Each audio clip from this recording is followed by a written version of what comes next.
Okay, I'm talking with Bill Kaysing, and Bill Kaysing is what you might call a pioneer in this whole issue of getting at truth and reality, and specifically in the area of the Apollo moon missions, what happened and what didn't happen. And when the module set down on the surface of the moon, the amount of propulsion that would have been required to do that, and it leaves no cloud of dust, no crater. Right. Having seen hundreds of rocket firings when I was employed by Rocketdyne, I know that the jet of the lunar module lander, the lunar lander, would have created an enormous crater.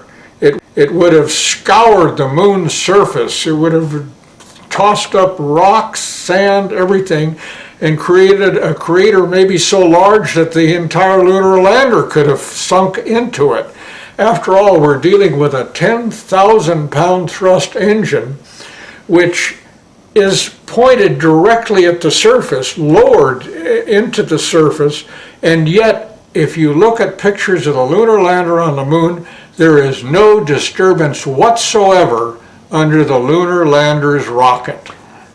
And no dust deposited in the pads, the cup-shaped pads at the bottom. That's another good point.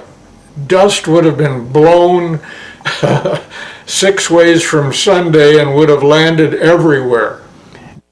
And then the famous scene, which has been played over and over, where they are landing there, but they're setting down, and you're hearing the astronaut talking through it. Oh, that's a good point. Let's say, became aware of that only recently, that here's Neil Armstrong talking about landing on the moon with a microphone, and yet he is sitting practically on top of a rocket engine that is putting out sound levels of about 140 or 150 decibels. Now, we know that that is absolutely impossible to overcome that sound level inside the lunar lander with a normal human voice. Eagle, we got you now. It's looking good, over. Roger, copy. Eagle, Houston, after yaw around angles, S-band pitch, -9er, yaw, +18. Roger, you're a go to continue power descent. You're a go to continue power descent. Altitude now 21,000 feet, still looking very good. Velocity down now to 1,200 feet per second. You're looking great to us, Eagle. Give us a reading on the 1202 program alarm. Roger, we got you. We're going at alarm. Good radar data. We're now in the approach phase, everything looking good. Altitude 4,200. Houston, you're a go for landing, over. Roger, understand. Go for landing. 3,000 feet. Copy. Alarm. Altitude 1,600. 1,400 feet, still looking very good. 700 feet, 21 down. 33 degrees. 100 feet down at 19. 1201. 1201. Roger, 1201 alarm. We're go. Same type. We're go. Altitude, velocity light. 8.5 down. 220 feet. 13 forward. 11 forward, coming down nicely. 200 feet. 4.5 down. 5.5 down. 60 seconds. Lights on. Down 2.5. Forward. Forward. Good. 40 feet down 2.5. Picking up some dust. 4 forward. 4 forward. Drifting to the right a little. Good. Okay. Contact light. Okay, engine stop. We copy you down, Eagle. Tranquility Base here. The Eagle has landed. Okay, we've changed our graphic picture here in the background, and it's a one-sheet poster that I put together from pictures on the website www.geocities.com/Apollo Reality/. And the gentleman that put this together got actually these images off the Langley Research Center website. And some of these, actually, you're just seeing for the first time yourself. Isn't that right, Bill? That's right, yeah, I'm amazed to find these pictures. I've never seen any of them before except the one in the upper right. And what amazes me is this one here showing a model of the moon with a camera track, showing how easily it would have been to fake the filming of the moon. And then the image just to the right of that shows like the finished moon, Exactly. with somebody sitting at the controls, maybe turning it or Right. These are very revealing pictures, and I strongly recommend people with PCs to download them and study them. And of course, this brings up the subject of the death of whistleblowers. Men like Gus Grissom, who was burned to death along with Chafee and White. he went Because- pretty open with it, putting a lemon on Well, the. yeah, he was going to give an interview about what he really thought about Apollo. And as you say, he hung a lemon on the command capsule on the day that he was murdered. And we should also look at Scott Grissom, his son's evidence that a secret switch was installed in the capsule to ignite the fire that killed Grissom, Chafee, and White. We could go on for quite a while about the death and injury to people that have pursued this Apollo hoax subject very diligently. They went to a NASA spokesman who was Brian Welch. Oh, yes, And right, they asked him about some of these anomalies. right. You recall what he said about some of the things they were Well, asking him? he tried to dispute everything that the Apollo hoax advocates brought out, but the interesting thing is that about a month after he gave this interview, he was dead. That always kind of puzzled me because he was at least trying to hold on Right, to it, right? So right. do you think they would have actually killed him just because he didn't do a good enough job? Or Yes, I think that's what happened. He didn't do a good enough job. So they killed him as an example to other people who are defending, like Richard Hoagland. Hoagland obviously is a fake, and he's an employee of NASA who on many occasions has tried to discredit me and my associates. There are much better mysteries that call into question some of the photography, which I agree with you looks frankly hoaxed. Well, some of it could have been staged and they could have released it, Richard. Exactly. That's what some of my photographic experts that I've called in over the years, and I've been to Goddard, I've looked at the NSSD film. I mean, I have actual examples, Eric, of NASA airbrushing the moon. Well, I know this. And but you see, I have a different model. So you're saying they faked some of the photos? I think they faked some photos. I think they've hidden other things in the photos, and I'll give you my bottom line. I think there is an enormous Apollo conspiracy, but I think we've been sold the wrong conspiracy to keep people like you, bright guys who are asking good questions, looking in the wrong direction, which these people are past masters at doing, because the real conspiracy is not did we go to the moon, it's what did we find on the moon. I know, there's that aliens they up there. don't want us to know. And as I said earlier in the show, I found areas where NASA faked the imagery, I believe, to hide really cool stuff. Okay. And I found other areas where the photographs are consistent with us landing on the moon. And it's possible, Richard, that some of these beauty shots were staged and they threw them in there and grouped them in with the real ones. Exactly. Next up, let's go to our wild card line. You're on the air with us. Hi there. Our next speaker is Professor James McKinney. If you double the size of your rocket, you don't double the size of your payload. So you're very limited, and now let's try and get to the next planet or out to the moon. We have to start sending individual things up there, couple them together, and then go out to these other planets. By the way, there's a small problem with going to the moon, and inch by inch, NASA is leaking out that they know that there's a problem there. It's called the Van Allen belts, high radiation belts of charged particles around Earth, and we don't know how to get through them, they say. Well, isn't that interesting, because there sure didn't seem to be a problem back in 1969. Obviously, they didn't go to the moon.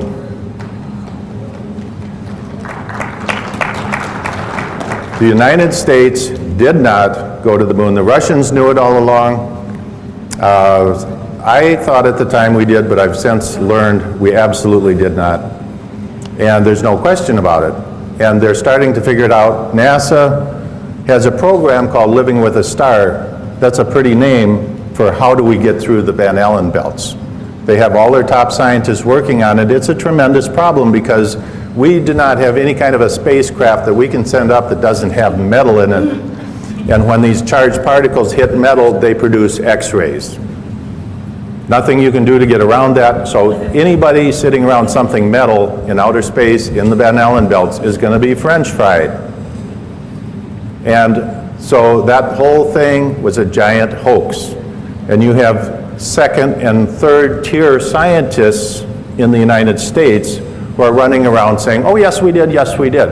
But the very top level people, what I call the tier one scientists, the Black Op Mill scientists, know for a fact we didn't go. And it's a real problem. They don't know how to get through there. This picture is with the new Hubble camera, and it shows that in fact if you take this angular distance out to Pluto and you translate it into the surface of the moon, we can in fact resolve the landing sites, the alleged lunar landing sites. And the way you would do this is you take the pictures at dusk when the shadows became very long, and it would be a very hard thing for them to fake. So at any rate, we have telescopes on Earth that are much larger than the Hubble. Much better resolving power. So why, you would think these astronomers would be chomping at the bit to show you those lunar landing sites. And look at the incredible resolving power of this telescope we have here. Why have none of them done that? Because there ain't nothing there. And we get all kinds of excuses. Oh, we can't turn the telescope up there because the moon's too bright. Well, then all of a sudden we saw the full moon on a web page, on a NASA web page, the entire full moon taken with the Hubble Space Telescope. And you're telling me they can't take one little teeny patch of the moon, which is millions of times less bright. So bottom line is, they know they didn't go.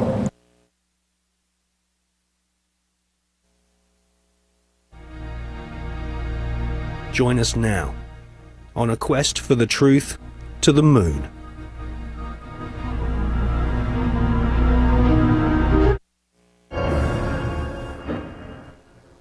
In this film, we shall not only prove beyond all reasonable doubt that many of the official NASA images of lunar exploration are fake, but we shall also examine the motives for the biggest lie put before the world. Why did NASA repeatedly fake lunar images and photographs? Why did NASA stage lunar expeditions which did not happen? The answer will surprise you. Clear the launching area.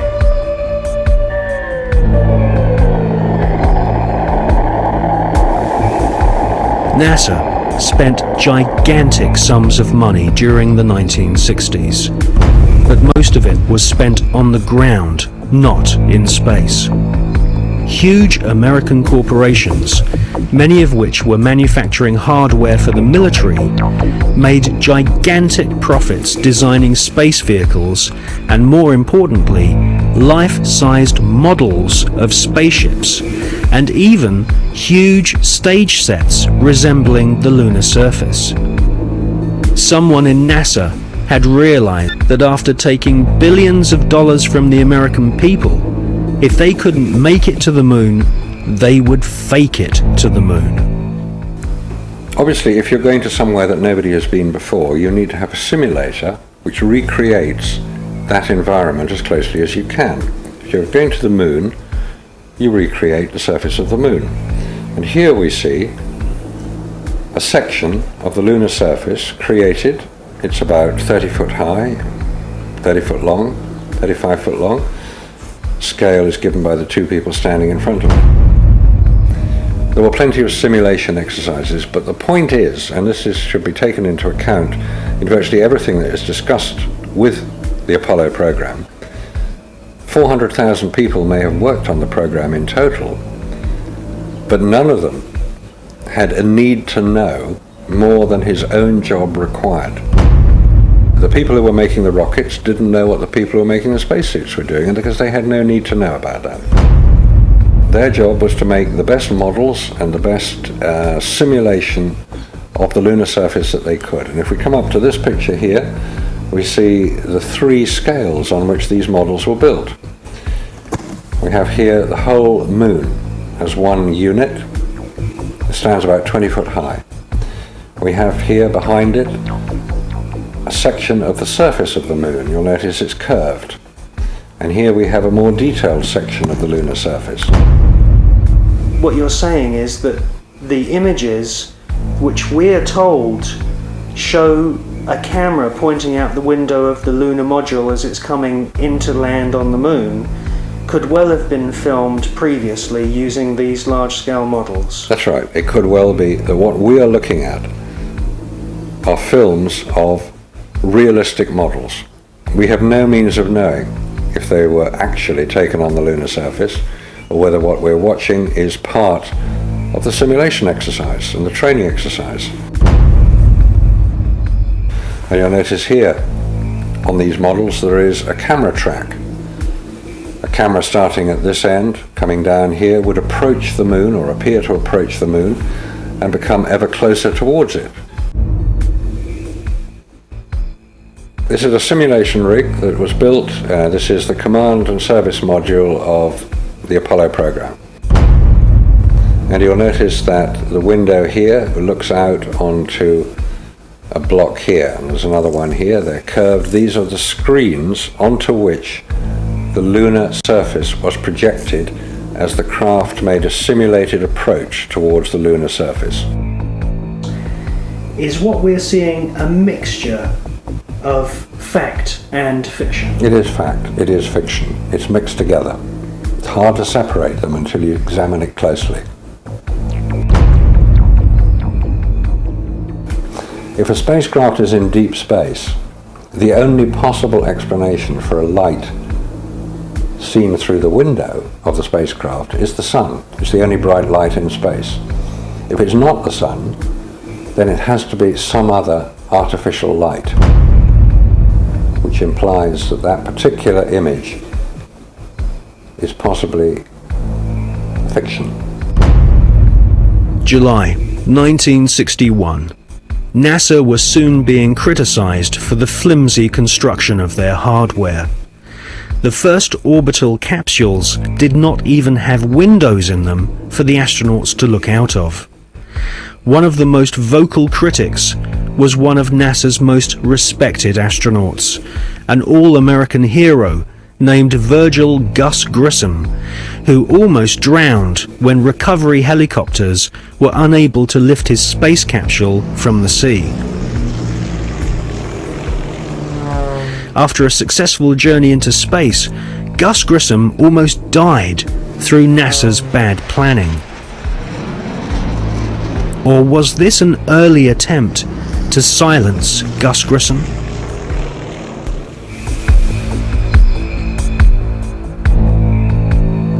May 1963.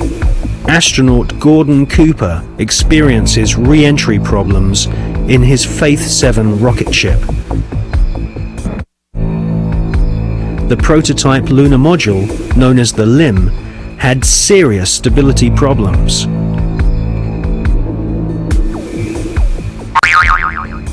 At this stage, there was no guarantee that even if NASA managed to get a spaceship orbiting the moon, they could land safely without killing the crew.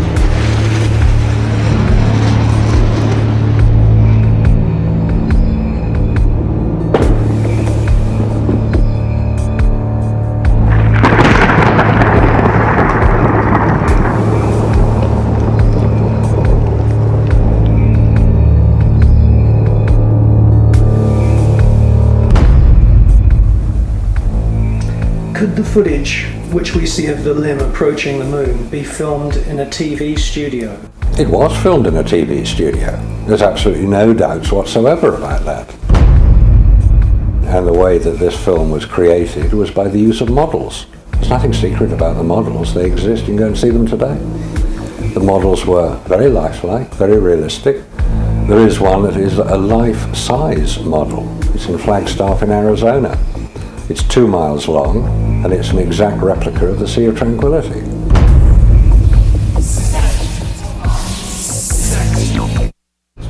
The photographs were used to create from those images the replica of the Sea of Tranquility, so that if it was flown over in a helicopter, it would appear as if it was a spacecraft approaching a similar area to land. So yes, all the scenes of the lunar surface were filmed on Earth.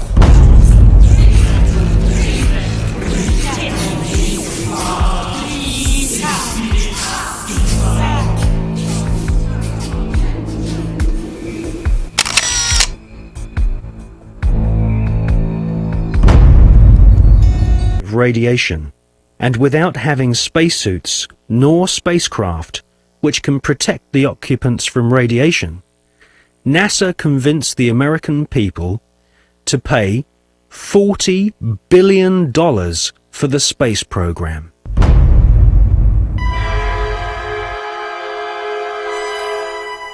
The most lethal forms of radiation, of course, are at the higher end of the spectrum. That's gamma rays and X-rays. We know what ultraviolet can do. If you stay out too long in the sun, you get sunburn and skin cancer and die, and it's all very sad.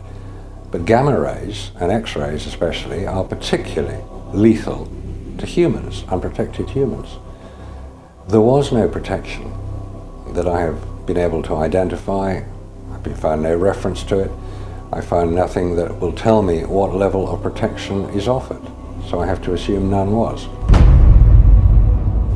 I've contacted the manufacturers of the spacesuits, and they said there was no radiation protection built into the spacesuits, because I asked them if these same spacesuits could be used by technicians to go to Chernobyl or 3 Mile Island, because the nuclear reactors produce the same radiation as produced in space. They said no, not advisable, no protection. James Van Allen grew up in the small Iowa town of Mount Pleasant during the 1920s. He was an exceptional student, became class valedictorian, and exhibited an intense vision that even then looked beyond our planet.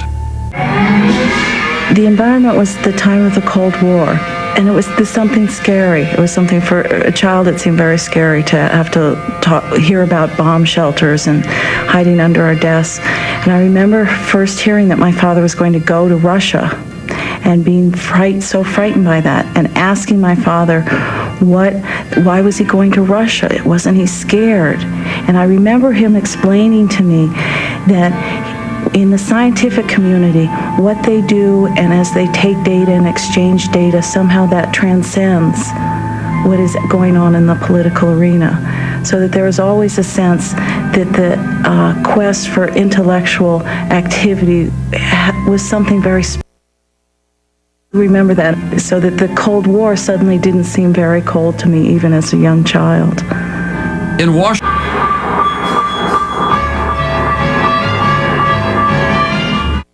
the media focused on the Explorer 1 achievement as at last legitimizing the U.S. as a worthy adversary to confront the communist Sputniks. The public seemed captivated with the propaganda created by this new space race. Dr. Van Allen and his students, however, chose to focus on the data that was returning from their scientific instrument inside Explorer 1.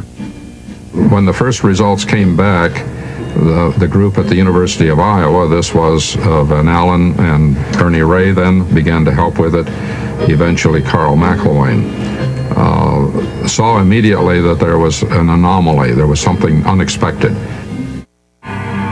We have encountered a very great increase in radiation intensity, which is vastly beyond what could be due to cosmic rays alone. We call it geomagnetically trapped radiation. And I gave an explanation of my interpretation at a press conference following the scientific session. And one of the reporters stood up and he was trying to visualize what I was saying. And he said, "You mean it encircles the Earth like a belt?" I said, "Yes, that's great. That's what it is. It's like a belt around the Earth." And so that's the way they got the name of radiation belt, from this exchange with this newspaper reporter and myself.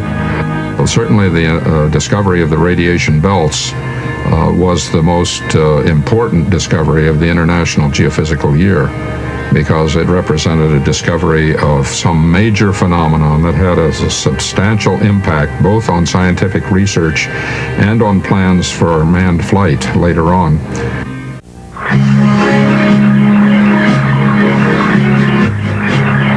In late 1958 and early 1959, Van Allen flew instruments on Pioneers 3 and 4. Both were unsuccessful attempts to hit the moon, but their flights provided the Iowa group with essential confirming data. Pioneer 3 documented the existence of a second radiation belt, and Pioneer 4 became the first U.S. spacecraft to orbit the sun. Any ill effects from the Van Allen radiation belts? No. Now, I'm not sure we went far enough out to encounter the Van Allen radiation belt. Maybe we did. Say that I'm not a chemist, I'm not a geologist or an anthropologist. I'm a retired electrical engineer. I've worked at NASA Goddard for over 20 years. I'm retired now, and I have worked with image processing, which is similar to some of the things that are done on computers today. However, at the time that I did my work, the computers that are so well established today were not available. So Yeah, hello. I like your presentation very much, but I got a couple of questions here. First one is, what, if any, are the differences between you and Richard Hoagland concerning the politics on the cover-up? And part two is, what's the difference between you and Mr. Hoagland concerning the scientific implications of the face, especially since Richard Hoagland kind of brings in hyperdimensional physics into the picture of the face on Mars? Thank you. Okay, the one thing I'd like to clarify, I should have done at the beginning, Richard Hoagland and myself are like oil and water. The second thing is that, and I'll go into the third thing, is that Richard comes up with ideas where he does not have groundwork or supporting evidence, not even evidence, and certainly not proof that things exist where they don't. For instance, I've seen some of his work where he has found swastikas and German tanks on Mars, and he has found cathedrals on the moon Europa of Jupiter that resemble burnt-out cathedrals from World War II in Europe, and various other things which not only can't be proved, but they aren't even evidence, and I stay as far away from him as I can. And there was the last part of your question concerned, I forget exactly. Yes, he always talks about hyperdimensional physics, Okay. and he comes up with all these formulas on the dimensions of also the pyramid on Mars, and all these, in his book he has all these geometric configurations, and he tries to bring in hyperdimensional physics. It's hard enough for me to give evidence and present it at conferences with facts that I can show to scientists, but to try to back up something with a relationship to another planet is so hypothetical that it just doesn't have the substance to hold up. Most scientists would classify that under the term of numerology and not have anything to do with it.